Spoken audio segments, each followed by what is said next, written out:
Salmo 46. Diz assim a palavra: Deus é o nosso refúgio e fortaleza, socorro bem presente nas tribulações.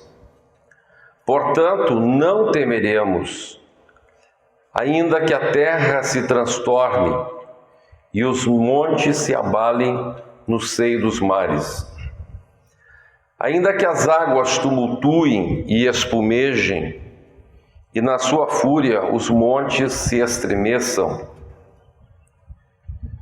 Há um rio cujas correntes alegram a cidade de Deus, o santuário das moradas do Altíssimo. Deus está no meio dela, jamais será abalada. Deus a ajudará desde antemanhã. Bramam nações, reinos se abalam, ele faz ouvir a sua voz e a terra se dissolve.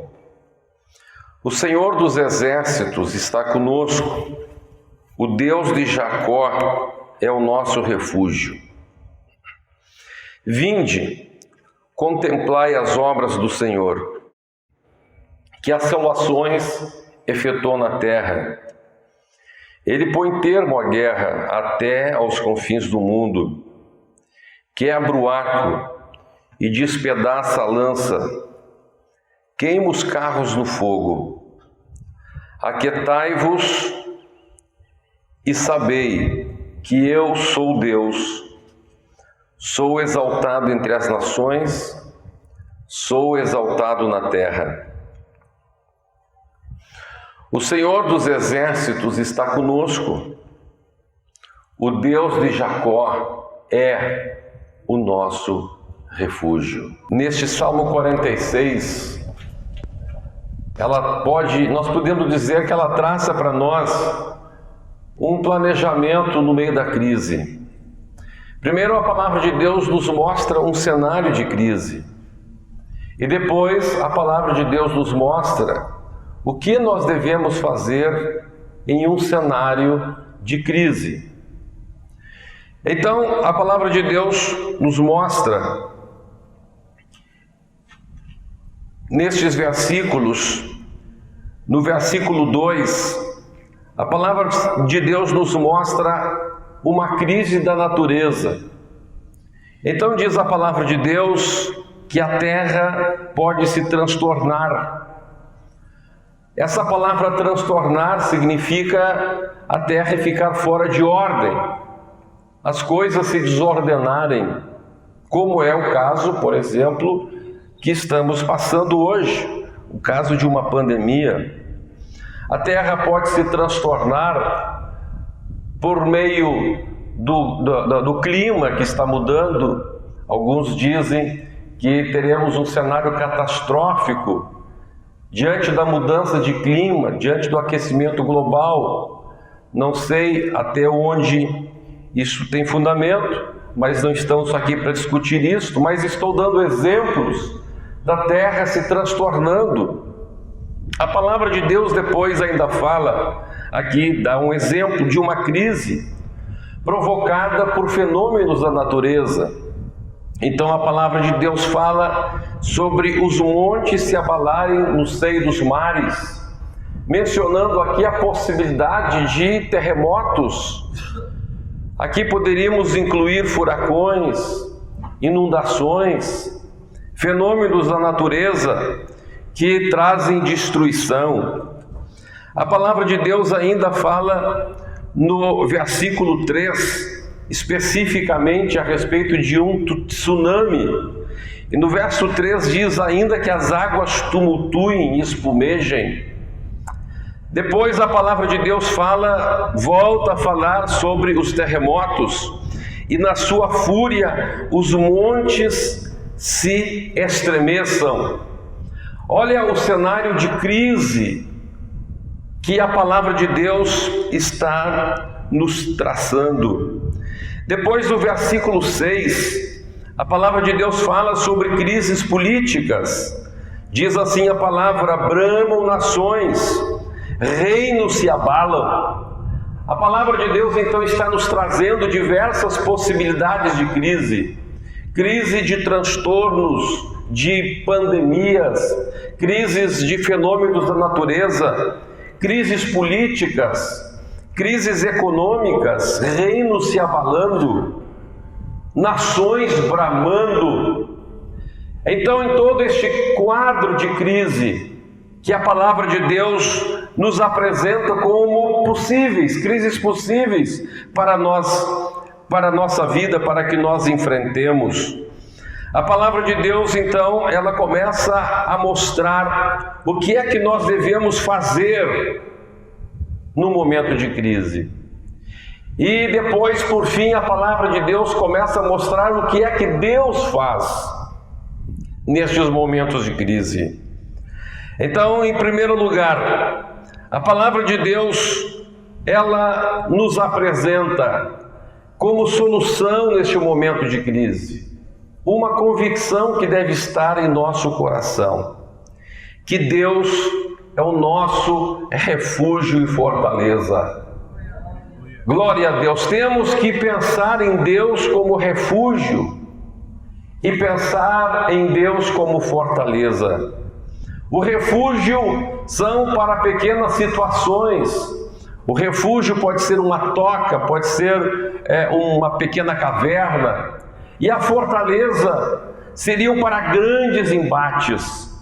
Deus é nosso refúgio nas nossas lutas pessoais, nas nossas lutas diárias, em pequenas crises que passamos em nossa vida, um problema conjugal, um problema com o filho, um problema com o chefe.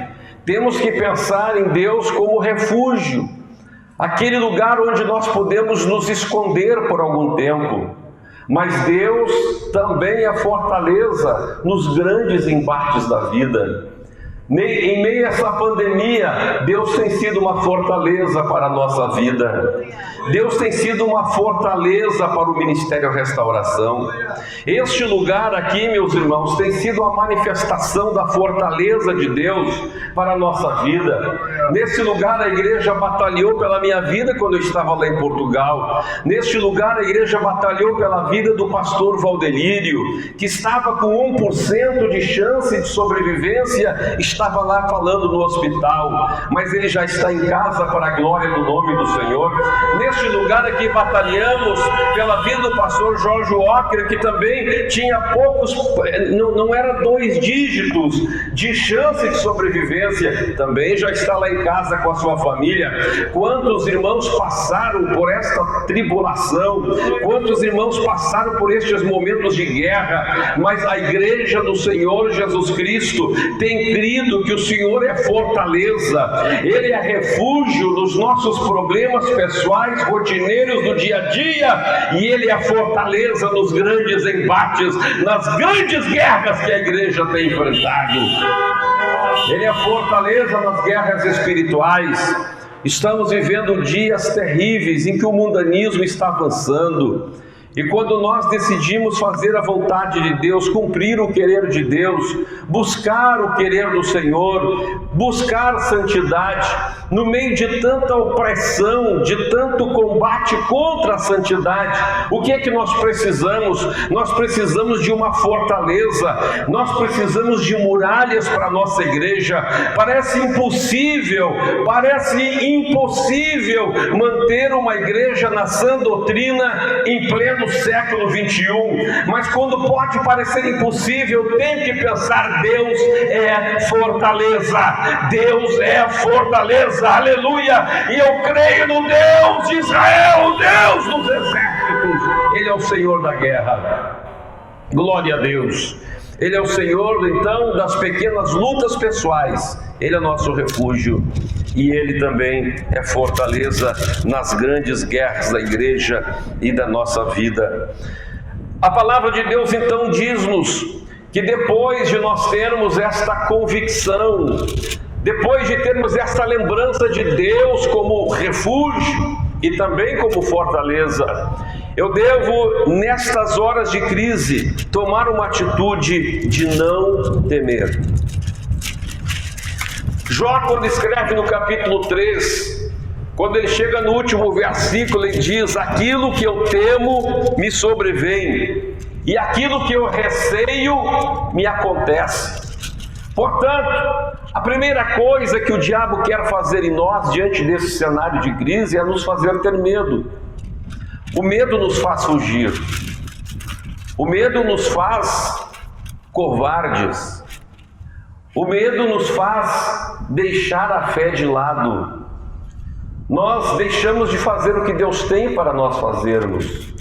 Nós olhamos para uma situação e queremos correr, e queremos fugir, e pensamos: mas eu não vou conseguir ter sucesso, é melhor eu recuar, é melhor eu fugir. E para que isso não aconteça, eu tenho que tomar essa atitude no meu coração: eu não posso temer, eu não posso ter medo. Nós estamos cantando aqui: porque Ele vive, posso crer no amanhã. Porque Ele vive, temor não há. Aleluia! Se Ele vive, se a minha confiança não está na minha força, mas está na ação do Senhor, por que eu vou temer? Por que eu vou temer? O que é o medo? O que é o medo? Medo é o receio daquilo que vai acontecer no amanhã. O medo é a falta de confiança em Deus e a fé. Escute bem, o medo é a falta de confiança em Deus e a fé no poder do diabo. É a fé no poder do mal. Quando eu tenho medo, eu estou crendo que a ação do diabo pode ser maior que a ação de Deus.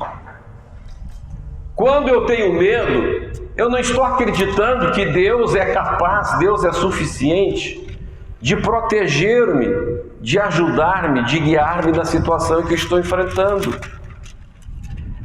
Então a palavra de Deus diz, em 1 João capítulo 4, verso 18, que aquele que teme não é aperfeiçoado no amor, e o medo produz tormento. A palavra de Deus está dizendo. A palavra de Deus está dizendo que aquilo que eu receio vai me acontecer. Então eu tenho que expulsar o medo da minha vida. Eu não posso aceitar esse sentimento de medo. Quando vem o medo, eu tenho que dizer: Deus é o meu refúgio. Deus é a minha fortaleza. Glória a Deus. Quando vem o medo, eu tenho que dizer: há um rio cujas correntes alegram a cidade de Deus. Deus está no meio dela e ela jamais será abalada. Jamais será abalada. A minha confiança em Deus jamais será abalada. O medo da morte não pode existir para o crente também. Por quê? Por que a palavra de Deus está dizendo que o pior mal para os homens, que é a morte, não pode nos trazer medo também? Porque se eu morrer, existe uma cidade que jamais será abalada. A morte para o covarde é o fim. A morte para quem crê em Deus é o começo de uma vida eterna. Aleluia, glória a Deus. Então eu não posso temer, você não pode temer. O medo nos tira a vida, o medo nos tira o norte da vida. Quando eu tenho medo, eu deixo de ter Deus como meu guia e passo a ter o medo como meu guia. É o medo que vai determinar as minhas ações, é o medo que vai determinar as minhas emoções, é o medo que vai determinar todos os meus pensamentos. Ao passo que a palavra de Deus diz que eu tenho que, com os meus pensamentos, amar totalmente a Deus. Eu tenho que entender que Deus me ama, eu tenho que entender que Deus é bom, eu tenho que entender que Deus me cuida, eu tenho que entender que Deus está comigo. Oh, glória ao nome do Senhor! Evidentemente que falta de medo é diferente de falta de prudência. Qual é a diferença entre o medo e a prudência? Qual é a diferença entre o medo e a prudência? Prudência significa tomar as atitudes necessárias para enfrentar uma adversidade. Então vamos dar um exemplo. Se eu chego na beira de um rio, tenho que atravessar um rio. Eu posso ser medroso, e ao ser medroso eu digo: eu não vou cruzar o rio. Mas eu posso ser imprudente, eu vou dizer, vou atravessar este rio a nado. Então eu não sou medroso, mas sou imprudente. Mas se eu disser, eu vou atravessar este rio, eu vou pegar um barco seguro e eu vou atravessá-lo. Eu estou me utilizando dos meios necessários para a travessia, mas vou atravessar. O covarde foge, o imprudente morre e o prudente cruza o rio para a glória do nome do Senhor Jesus. Quantos podem entender isso? Aleluia! Então Deus está dizendo para nós, eu não vou temer, eu não vou ter medo. Eu vou usar dos meios próprios, eu vou usar dos meios necessários, mas eu vou enfrentar essa batalha, eu vou encarar o inimigo, eu vou vencer. Eu não vou deixar que o medo atrapalhe a minha vida, eu não vou deixar que o medo faça com que a minha comunhão com Deus seja abalada. Eu vou em frente. Glória ao nome do Senhor Jesus. Vamos pegar um exemplo de que nós estamos aqui. Vamos ver, vamos pegar um exemplo aqui. Nós estamos enfrentando agora uma crise. E você veio aqui. Você, quem sabe, aí tem seus 85 anos, 87, 82. Você, quem sabe, tem algum problema de comorbidade. Você então poderia ficar em casa. Você poderia dizer assim, eu estou com medo de sair. Você vai ficar em casa. Mas o que você fez? Você veio ao culto, você enfrentou a situação, mas você enfrentou com prudência, está aí no carro, resguardado. Então isto é prudência, mas você não teve medo. Agora o que teve medo ficou em casa. Mas nós estamos sendo chamados por Deus para enfrentarmos a batalha, para não termos medo. Eu não posso temer, eu tenho que entender que Deus é o meu refúgio, que Deus é a minha fortaleza. Oh, aleluia! Deus vai me dar os meios de enfrentar as batalhas. A palavra de Deus continua dizendo que então primeiro eu tenho que ter um pensamento, eu tenho que ter uma decisão intelectual. A decisão intelectual é crer em Deus, é entender que Deus é o refúgio, que Deus é fortaleza em qualquer situação. A segunda é uma situação emocional. Eu não posso permitir que o medo domine a minha vida. Não é o medo que tem que pautar as minhas atitudes, é a minha confiança em Deus, é o meu relacionamento com Deus. Glórias ao nome do Senhor Jesus. Agora no versículo 7, a palavra de Deus agora nos fala de uma ação espiritual. De uma ação espiritual. Primeiro, uma ação intelectual. Segundo, uma ação emocional. Terceiro, uma ação espiritual. Uma revelação que vem pela comunhão com Deus, que vem pela busca a Deus. A convicção que está no verso 7. O Senhor dos exércitos está conosco. Glória a Deus. Sabe, irmãos, não adianta a gente ter apenas aquela convicção intelectual. A palavra de Deus fala, por exemplo, sobre o leproso, em Marcos capítulo 1, verso 41. O leproso chegou diante do Senhor Jesus e disse assim: Senhor, se tu queres, tu podes me purificar. Ele tinha, portanto, uma convicção intelectual que Jesus podia curá-lo, mas ele não conseguia crer que Jesus queria curá-lo. Então muitas vezes, numa situação de crise, de problemas, a gente crê que Deus é poderoso, que Deus pode curar, que Deus pode ressuscitar morto, que Deus pode fazer qualquer coisa, mas a gente não consegue crer que Ele vai fazer aquilo na vida da gente. A gente até prega para os outros. Você vê alguém com dor de cabeça e diz: eu vou orar por ti que Jesus te cura. Mas quando chega a dor de cabeça, a gente corre para um paracetamol. Por quê? Porque você tem a convicção intelectual, mas a falta de busca a Deus, a falta de convicção espiritual, que isso não vem de apenas ouvir, mas isso vem daquela comunhão com Deus, daquilo que o leproso fez. Só pode ficar em pé, faz favor? A palavra de Deus diz, olha que a palavra de Deus diz, que o leproso cria que Jesus podia. Mas o que é que fez ele saber que Jesus queria? Quando ele chegou-se até Jesus, e diz a Bíblia que ele se prostrou nos pés de Jesus. E ele disse: Senhor, se tu queres. Agora ele não estava longe, ele estava perto. Quando ele estava longe, ele sabia que Jesus podia. Mas quando ele chegou perto, agora ele estava apto a saber se Jesus queria. A gente só sabe o que Jesus quer, a gente só sabe a vontade do Senhor Jesus, irmão Edson, quando a gente está perto dele, quando a gente está adorando o Senhor, quando a gente está aos pés do Senhor Jesus. É aos pés de Jesus. Por isso a importância da oração, por isso a importância de tirar tempo de oração. Há pessoas cuja oração dura 5 minutos, 10 minutos. Que comunhão ela tem com Deus? Nenhuma. Ela vai a Deus porque ela crê que Jesus pode.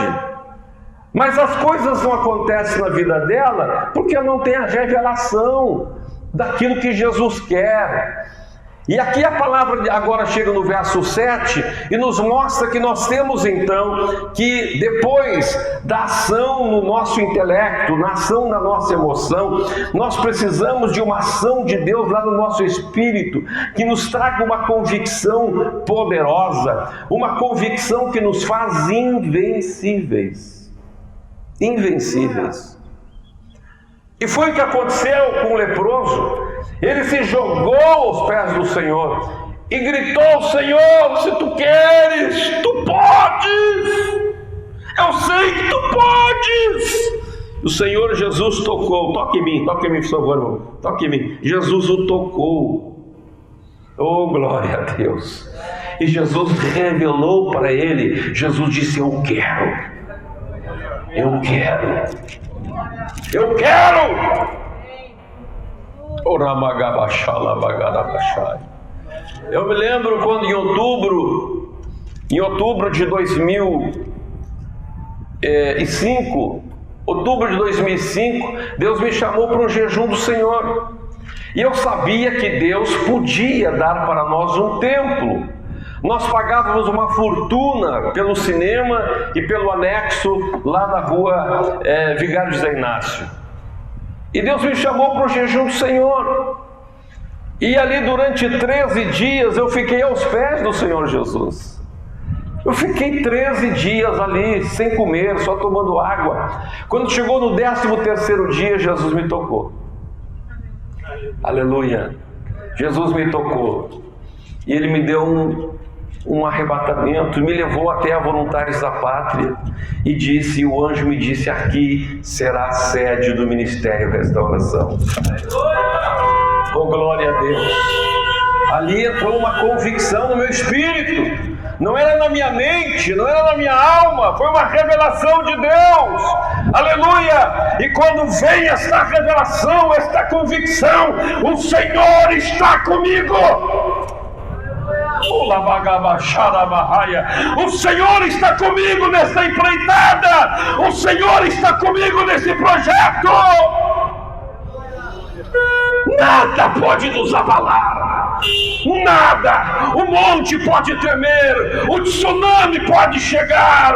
Aleluia. A pandemia pode vir. Mas nada vai me abalar. Porque eu sei que o Senhor dos Exércitos está comigo.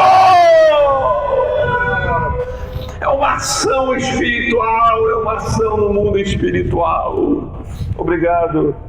Glórias ao nome do Senhor Jesus. Aleluia, aleluia. Oh glória, oh glória, oh glória a Deus. Oh glória a Deus, oh glória a Deus.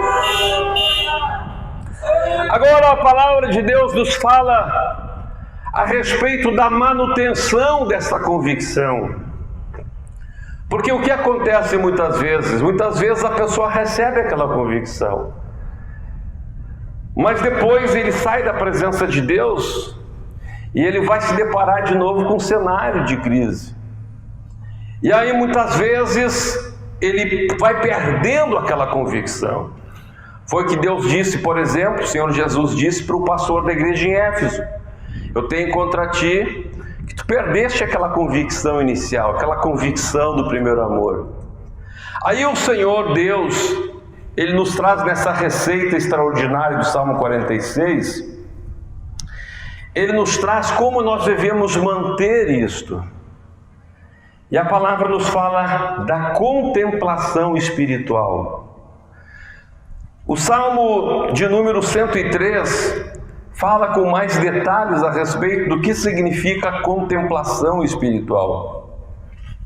Diz assim no Salmo 103, muito conhecido: bendize, ó minha alma, o Senhor, e tudo que há em mim bendiga o seu santo nome.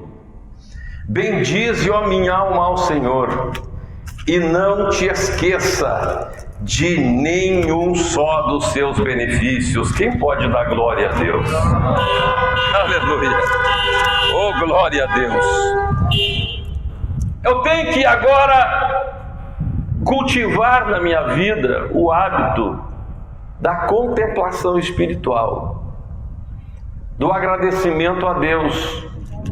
Por isso o salmista diz: bendize, ó minha alma, o Senhor. E nesta disciplina de agradecer a Deus, não esquecer dos seus benefícios. Então veja, por que o povo de Israel, quando fala a respeito de Deus, fala Deus de Abraão, de Isaac e de Jacó? A gente pode simplesmente dizer Deus. Agora, se você disser Deus de Abraão, você se lembra de tudo que Deus fez com Abraão. Deus de Isaac, você vai se lembrar de tudo que Deus fez com Isaac. Deus de Jacó, você vai se lembrar de tudo que Deus fez por Jacó.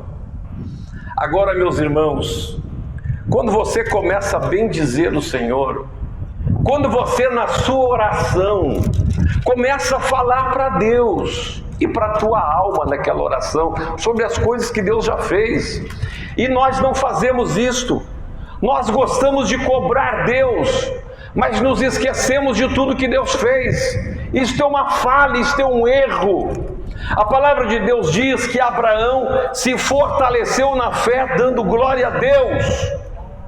Então a Bíblia está dizendo que para que você mantenha esta ação no mundo espiritual, de convicção na sua vida, você tem que lembrar-se e na oração bendizer a Deus pelas coisas que você já fez, que Deus já fez, que você fez por meio de Deus.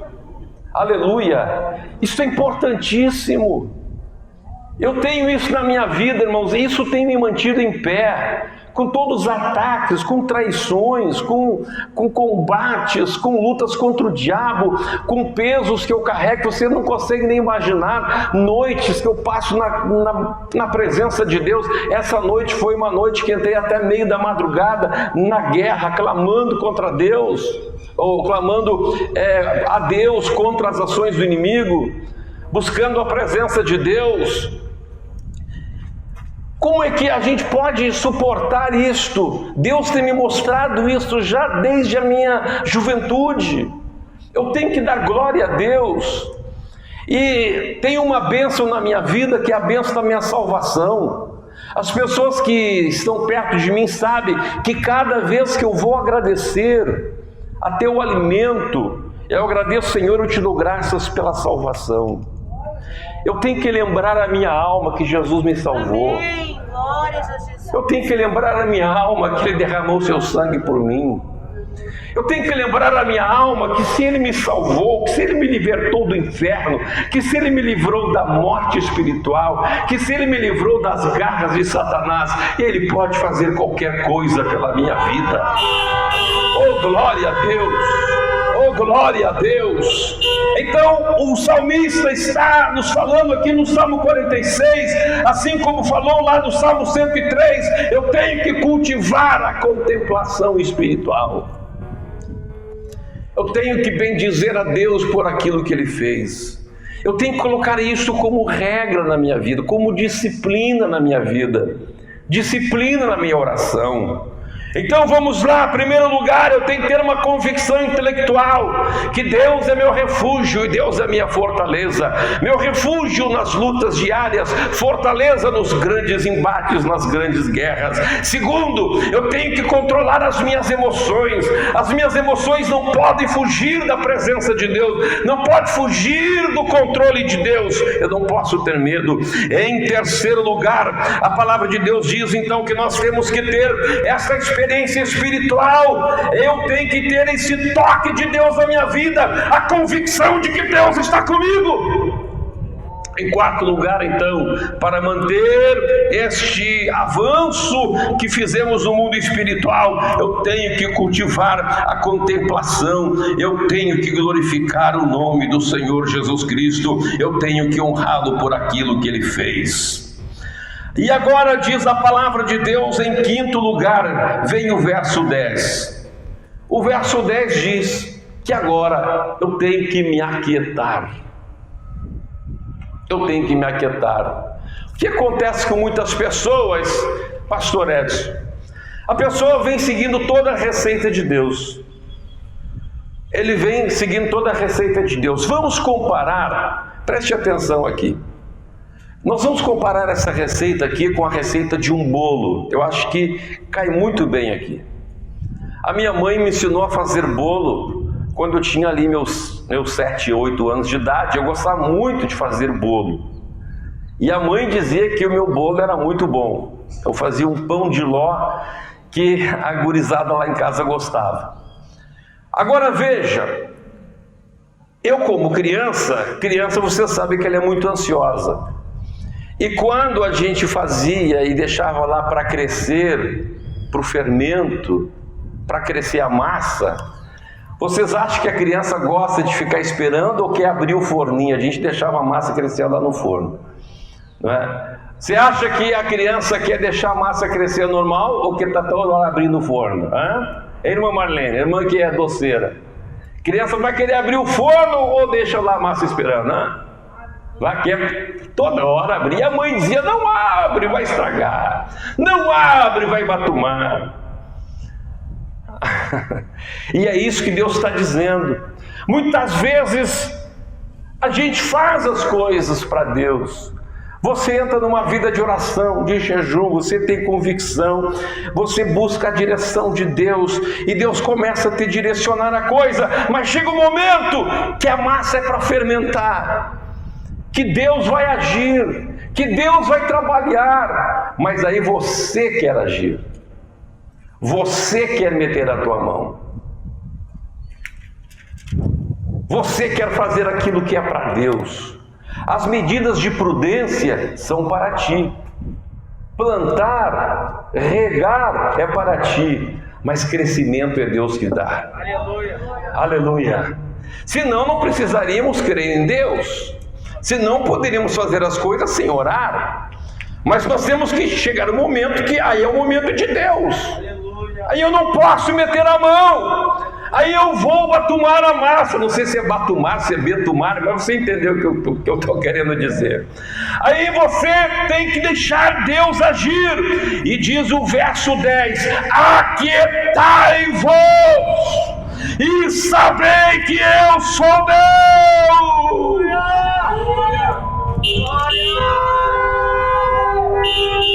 Oh, glória a Deus! Oh, glória a Deus! Não adianta eu passar uma noite inteira orando e no dia de manhã sair fazendo coisa da minha cabeça. Ou pior ainda, há muitas pessoas que em momentos de crise eles não conseguem orar. A crise é tão terrível, é tão forte, que eles não conseguem orar, sentem abatidos. Aí ele pensa assim, já que eu não consigo orar, eu vou agir. Aí sim, aí troca os pés pelas mãos. Aí entra em caminhos irreversíveis, caminhos de morte, caminhos de inferno. Agora, meus amados, Deus, depois de dizer, depois de mostrar o cenário, depois de mostrar o que nós temos que fazer, aí Deus, Ele diz o que é que Ele faz. Oh, glória a Deus! Oh, glória a Deus! Oh, glória a Deus! E o que é que Deus faz na nossa vida? O que é que Ele faz no meio da crise? Diz o verso 9: Ele põe fim à crise, Ele põe fim à guerra. Chega o momento que Deus vai agir, é Ele que põe fim à guerra.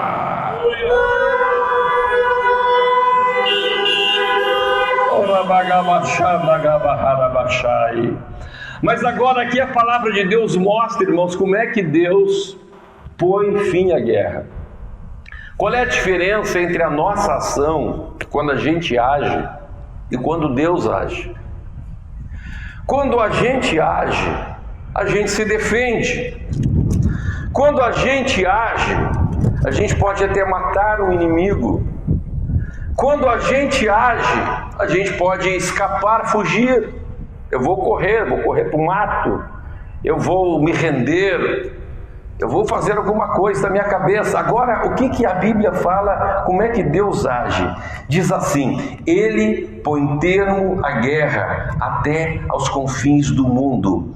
Olha o que Deus faz. Deus, Ele não somente te defende, Ele não somente me defende. Diz a Bíblia que Deus quebra o arco. Deus tira a possibilidade do inimigo te alcançar. Oh, glória a Deus! Ele quebra o arco. O inimigo não pode sequer jogar flecha mais em ti. Não é que você vai ter que estar se defendendo, não. Deus vai lá e Deus quebra o arco. Deus elimina o mal na raiz. Oh, glória a Deus! Nós fazemos só coisas que são paliativas. Nós é como alguém que está com uma infecção e vai lá e tira a dor com um analgésico. Deus não. Deus vai lá e Deus destrói aquela bactéria. Deus vai lá e reconstrói aquele órgão que foi destruído. Deus vai lá e faz aquilo que você nem sequer pensava em fazer. Ele quebra o arco, Ele despedaça a lança e Ele queima os carros do inimigo no fogo. É isso que Deus está fazendo conosco. É isso que Deus está fazendo com essa igreja. Deus está fazendo coisas que nós não imaginávamos. É isso que Deus quer fazer na sua vida nesta manhã. Oh, glória a Deus. Vamos ficar em pé neste momento.